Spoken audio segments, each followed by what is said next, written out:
वामदेव की विधवा बेटी को गर्भ हो गया, ये पूरे नगर में आग की तरह बात फैल गई।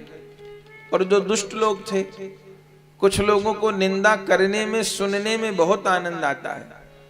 गोस्वामी जी कहते हैं, जहां कहूं निंदा सुनहि पराई, मानव रंक परिनिधि पाई।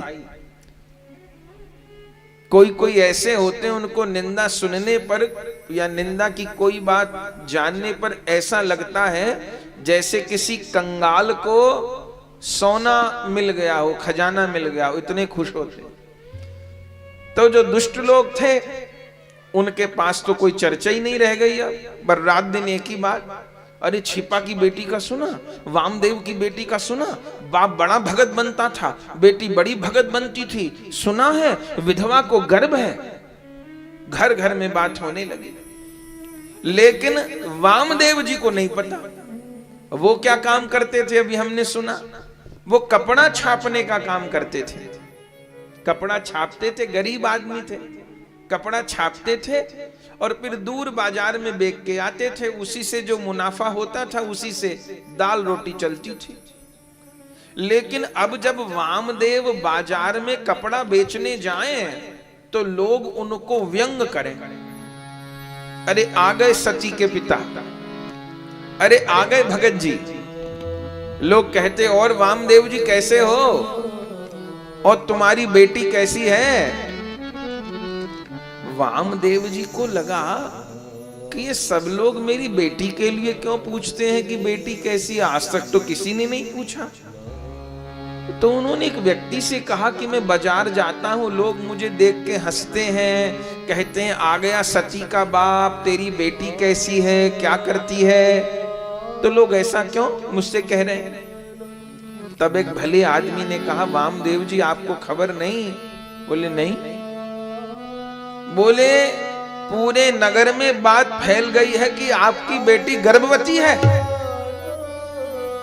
बस सुनते ही तो कांप गए वामदेव, ये क्या। और उसी समय कपड़ा वहीं बाजार में छोड़ उल्टे पांव अपने घर लौट के आए और पकड़ लिया अपनी बेटी को, झकझोर के बोले, बता ये समाज में क्या बात चल रही है, बता बता ये समाज के लोग क्या कह रहे हैं। तेरे से पाप हो गया, तेरे से गलत आचरण हो गया, बता क्या बात है। गौणाई जान गई कि बात खुल गई। तब हाथ जोड़ करके अपने पिता को कहा, प्रणाम करके, पिताजी जो आपने सुना वो सत्य है, मैं गर्भवती हूं, लेकिन आप दुखी मत होइए, मेरे भीतर किसी पाप का अंश नहीं है, मेरे भीतर किसी इंसान का अंश नहीं है, मेरे भीतर भगवान का अंश है, मैं पापिन नहीं हूं। ऐसा कैसे हो सकता है।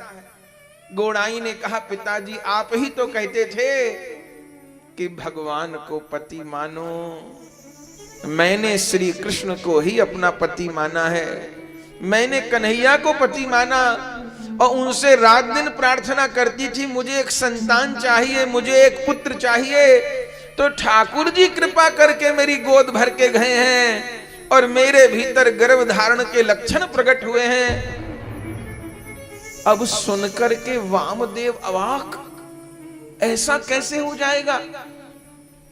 बेटी को कहा, वो मैंने तेरा मन रखने के लिए कहा था कि भगवान को पति मानो, पर ऐसा नहीं हो सकता, ऐसा कभी सुना नहीं गया, देखा नहीं गया, तू बता। लेकिन वो वामदेव अपनी बेटी को भी जानते थे, माँ बाप अपने बच्चों को जानते हैं, उनको पता था मेरी बेटी पवित्र है, वो कभी झूठ नहीं बोलती, उसके भीतर छल कपट नहीं है। लेकिन इस बात पर भरोसा भी कैसे करूं। तो बार बार रोने लगे, सिर पीट पीट करके अपने ठाकुर जी के आगे, हे विठ्ठल मैं प्राण त्याग दूंगा, बताओ मेरी बेटी से कोई पाप हो गया है या ये आप ही की लीला है। आहा, भक्तमाल जी में क्या लिखा है। बोले चलत चलत वामदेव जू के कान परी, और करी निर्धार प्रभु आप अपनाइए। क्या कहना, जिस समय वामदेव जी अधीर हो गए उस समय स्वयं ठाकुर जी ने प्रत्यक्ष होकर के आकाशवाणी करी श्री वामदेव जी के लिए। और क्या कहा वामदेव जी को, अरे वामदेव अपनी बेटी पे संदेह मत करो, तुम्हारी बेटी के भीतर मेरा ही अंश है, तुम्हारी बेटी मेरी कृपा से ही गर्भवती हुई है। क्या कहना, अब तो वामदेव जी ने भुजा फैला के अपनी बिटिया को हृदय से लगा लिया, अपनी बेटी को प्रणाम करने लगे और कहने लगे, बेटी मेरा भजन सच्चा नहीं था, तेरा भजन सच्चा है, मैं तुझको जान नहीं पाया, तूने भगवान को अपने प्रेम के बंधन में बांध लिया, भगवान की कृपा से ही तुझको गर्भ धारण हुआ है। अब संसार भले मुझे कितनी गाली दे, भले मुझे नगर छोड़ के जाना पड़े, देश निकाला कोई दे दे, लेकिन अब इस बालक को जन्म देना है और इस बालक की रक्षा करनी है। यदि भगवान की कृपा से ही तुझे गर्भ धारण होगा। बंधुओं, ये गर्भ में कौन बैठे हैं जानते हैं आप? अरे गर्भ में ही बैठे हैं नामदेव जी महाराज।